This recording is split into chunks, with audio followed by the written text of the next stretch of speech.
રીતે સમાચાર મળ્યા છે ગુજરાત સમાચારના માલિકો પૈકી એક બાહુબલીભાઈની ઈડીએ ધરપકડ કરી છે। આ પણ એક નાટક સમજવા જેવું છે કે તમે વિચાર કરો કે 36 કલાક ઇન્કમ ટેક્સની ટીમ બધું સર્ચ કરે છે અને ઇન્કમ ટેક્સની ટીમ નીકળે છે અને ગેટમાંથી સીધી ઈડીની ટીમ એન્ટર થાય છે અને તરત જ જૂના કેસ કોઈ ઉખેરીને બાહુબલીભાઈની તરત ધરપકડ કરવામાં આવે છે।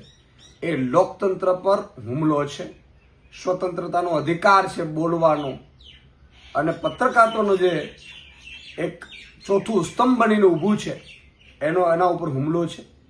આ લોકશાહીમાં ઈડી અને સીબીઆઈની કઈ રીતે દુરુપયોગ કરીને એજન્સીઓનો, એની પહેલા પણ ઘણી એજન્સીઓ, ઘણી એવી મીડિયા સંસ્થાનો છે, એજન્સીઓ દ્વારા એની ઉપર રેડો પાડવામાં આવી છે અને પછી કઈ રીતે એને વહેંચી દેવામાં આવ્યું છે આખું ગુજરાત અને ભારત જાણે છે।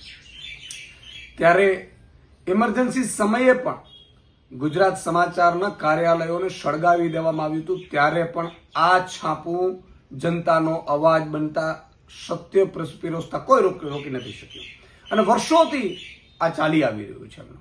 જીએસટીવી અને ગુજરાત સમાચાર બંને નિર્ભીક રીતે આજે પણ સરકારની ટીકા ટિપ્પણી હોય કે સરકારની ફેવરવાળી વાત હોય એ નિર્ભીક રીતે સત્ય સાથે મૂકે છે।